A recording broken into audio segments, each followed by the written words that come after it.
हाय मेरे प्यारे दोस्तों, मैं हूं एएलपी अमित। आज हम बात करेंगे कि एएलपी का टी स्कोर को लेकर के, जिस पर कि आप सबके मन में बहुत सारे प्रश्न चल रहा है और कंफ्यूजन भी भरा हुआ है कि टी स्कोर आखिर क्या, कैसे, है ना। तो हम वो भी प्रूफ के साथ बात करेंगे। ऐसा नहीं कि आपका समय हमने लिया और बर्बाद कर दिया। इसीलिए वीडियो के अंत तक बने रहना ताकि आपका सारा डाउट्स क्लियर हो जाएगा। आप लोग को याद होगा कि 2018 में एएलपी का वैकेंसी आया था, है ना, CEN 1 2018, जिसका कि फॉर्म हमने भरा था और उसी का एग्जाम देकर के हमने एएलपी बने थे। तो हमने भी साइको दिया। तो वो साइको का टी स्कोर, जो एडमिट कार्ड जब उस समय टी स्कोर जारी किया जाता है, आप लोग का भी जारी किया जाएगा, तो वो जारी किया जाता है, वो चीज़ हमारे पास है, तो उस पर हम चर्चा करेंगे। इससे आप अपना अंदाजा भी लगा सकते हैं। तो चलिए आप अपने टी स्कोर पर देख सकते हैं स्क्रीन पर। ये मेरा रेलवे रिक्वायरमेंट बोर्ड, रेलवे भर्ती बोर्ड CEN 1 2018 विद प्रूफ के साथ, कोई झूठा केस नहीं आपके साथ खेल रहे हैं हम, है ना। एक CEN 1 2018, है ना।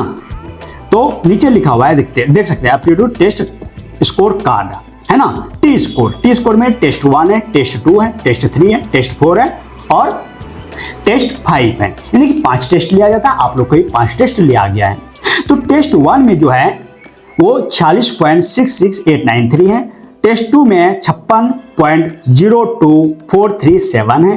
टेस्ट 3 में है 61.33015। टेस्ट 4 में है 60.08233। टेस्ट 5 में है 59.63737। तो टी स्कोर 5 अलग अलग बैटरी का दिया गया है। मिनिमम जो पासिंग के लिए टी स्कोर है वो 42 है ना। तो 42 से हर जगह मेरा टी स्कोर जो है कई गुना ज्यादा है। आपको टेस्ट 1 में जो टी स्कोर है वो 46.66893 है, जो कि बहुत ही कम है, यानी कि 42 से 4 ज्यादा, मात्र 4 पॉइंट कुछ समथिंग। तो हम आप लोग का जो भी मेरे से कंटिन्यूस जुड़े हुए हैं, आप लोग को बार बार हम कह रहे हैं कि जो टेस्ट 1 है वो मेमोरी टेस्ट है। मेमोरी टेस्ट में हमसे जो पूछा गया था वो उस समय ट्रैक वाला पूछा गया था। तो मेरा ये माइंडसेट पहले से था कि मेमोरी टेस्ट में हमको रिस्क नहीं लेना है। मिनिमम 8 में पास है, मैक्सिमम 10, 12 में से 12 हमको करना नहीं है, 10। तो हम 12 24 पूछेगा तो हम एक जगह 9 के, एक जगह 10 के, तो जिसके कारण उसका मेरा 46 पॉइंट कुछ समथिंग टेस्ट 1 यानी मेमोरी टेस्ट में टी स्कोर बना था। अभी हम ये इस क्यों दिखा रहे हैं? आप लोग बोलोगे मेरे दिखाने से क्या फायदा? नहीं, फायदा है।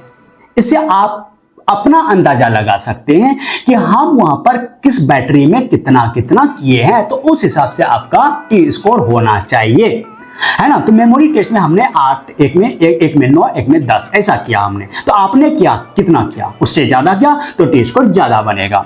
दूसरा है जैसे कि आपका टेस्ट 2, ये आपका ब्रिक टेस्ट से होना चाहिए। ब्रिक टेस्ट में 50 क्वेश्चन था नहीं, क्षमा कीजिएगा। आप test 1, test 2, test 3, test 4, test 5 वो अभी हमारे ध्यान में नहीं है। सीरियल वाइज जैसे हैं, जैसे पहले मेमोरी टेस्ट, पहले उसके बाद फॉलोइंग डायरेक्शन, हाँ, जिसमें क्लॉक वाइज आ जाता है, फिर आपका क्यूब या ब्रिक टेस्ट आ जाता है ना, कंसंट्रेशन टेस्ट, और आपका फाइंड 6 और 9 आ जाता है, सिमिलरिटी टेस्ट आ जाता है। तो ये आप अपने हिसाब से देखिएगा, है ना। तो चलो टेस्ट 2, टेस्ट 2 में आप 56 नंबर है ना। टेस्ट 2 में क्या टेस्ट लिया गया आपको पता होना चाहिए।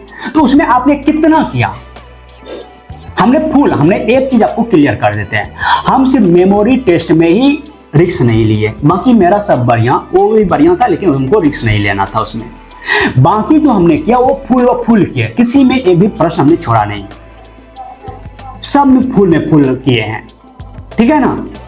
तो उस हिसाब से मेरा नंबर है। तो आपको क्या करना है कि देखना है कि आपने किस टेस्ट में कितना किए, उस हिसाब से आपका नंबर टी स्कोर होना चाहिए। यही अंदाजा लगाना है, इसीलिए हम आपको ये दिखा रहे हैं। तो मेरे प्यारे दोस्तों, टेस्ट 2 में आपने कितना किया उस हिसाब से टी स्कोर का अंदाजा लगाओ। मेरा जैसे 56.02437 है। टेस्ट 3 में क्या पूछा गया था, उसमें कितना किए, उस हिसाब से आप अंदाजा लगाओ, जो कि 61.33 मेरा है ना। टेस्ट 4 में क्या पूछा गया और आपने कितना किया, उस हिसाब से आपका कितना होना चाहिए। टेस्ट 4 में मेरा है 60.08233। टेस्ट 5 में क्या पूछा गया, फाइंड 6 और 9 पूछा गया या और कुछ पूछा गया, है ना। तो उसमें 59.63737 मेरा है। तो उस हिसाब से आपका कितना होना चाहिए टी स्कोर मिनिमम, जैसा कि कहा 42 होना ही चाहिए, उससे कम आता है तो प्रत्येक बैटरी किसी में भी अगर कम आता है तो आपको फेल माना जाएगा। तो उससे ज्यादा है ना, तो टोटल कंपोजिट टी स्कोर जो मेरा बना है अब वो देखो, वो है 283.74315। तो कंपोजिट टी स्कोर पे आपको दिमाग नहीं लगाना है अभी, क्योंकि प्रत्येक बैटरी में कम से कम 42, तब को आपको पास माना जाएगा। अब ज्यादा लाते हैं तो यहां से आपका मेरिट लिस्ट में नाम आने की चांसेस बढ़ जाता है। तो आप जब यहां पर ज्यादा करेंगे तो कंपोजिट टी स्कोर जो है वो तो ऑटोमेटिक ज्यादा बनेगा, यानी कुल टी स्कोर जो है वो ऑटोमेटिक ज्यादा बन जाएगा, है कि नहीं। तो कुल टी स्कोर आपका 283.7431 है और उस हिसाब से आपका होना चाहिए, है ना। तो इसमें मार्क्स आउट ऑफ 30 जो बगल में दिख रहा होगा कि मार्क्स आउट ऑफ 30, यानी कि आपको बताया गया है कि जो फाइनल मेरिट लिस्ट बनेगा उसमें पार्ट ए का 70% और साइको का 30% उठाया जाता है, बना करके आपका रिजल्ट बनाया जाता है ना। तो इसमें मार्क्स आउट ऑफ 30 में से 21.28074 नंबर उठा था, यानी कि 8 पॉइंट कुछ नंबर कटा, समझो 9 कटा, 21 उठा 9 कटा, है ना। तो कहने मतलब 30 में से 21 आया, ये समझो। अब इससे नीचे अगर लाते हैं 20 तक तो ठीक है, आप सेफ रहेंगे, उससे नीचे लाते हैं तो कहीं ना कहीं आपका रिजल्ट में खतरा हो जाता है। तो आपको जो है इस हिसाब से अंदाजा लगा सकते हैं। और बगल में लिखा हुआ है क्वालिफाइड और नॉट क्वालिफाइड। तो क्वालिफाइड क्यों है, क्योंकि प्रत्येक बैटरी में कम से कम 42 आना चाहिए, तो प्रत्येक में 42 है ही, यानी कि ज्यादा है 42 से, तो क्वालिफाइड तो होंगे ही।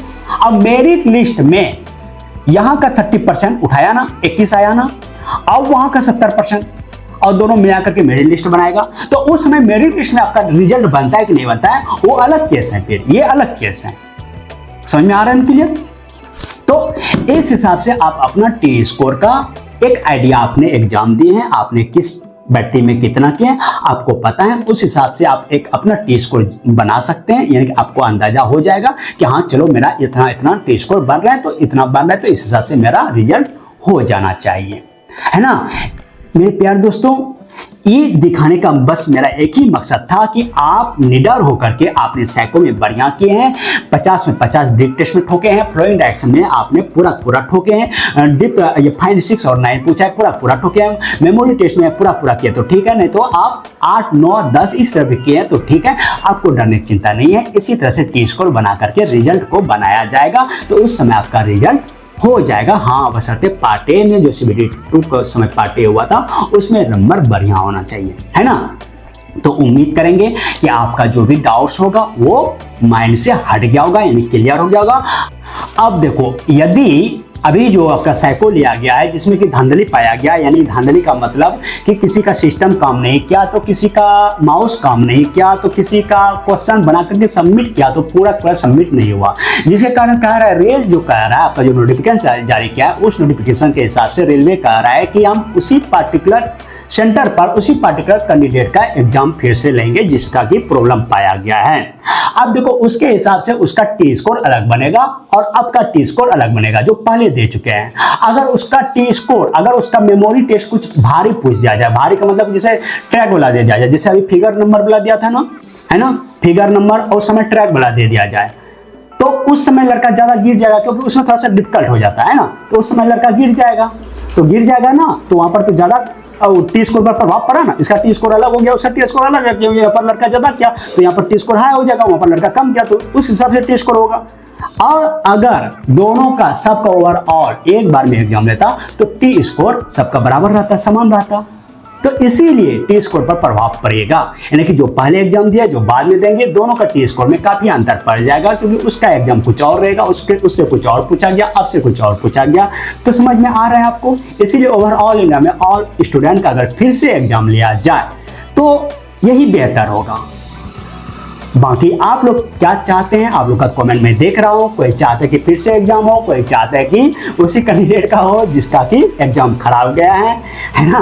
कोई कहते हैं कि वो झूठ बोल रहे हैं, उनका तैयारी ही नहीं था एक्चुअल में। ऐसा नहीं है, तैयारी तो था ही, क्योंकि यहाँ तक पहुंचने के बाद लड़का तैयारी करता ही है। समझ में आ रहा है ना। इसीलिए देखो अब रेल क्या करता है। बाकी आप सबका पावर तो आपके हाथ में है, आप भी कुछ कर सकते हैं। लड़ो और अपना हक लेकर रहो।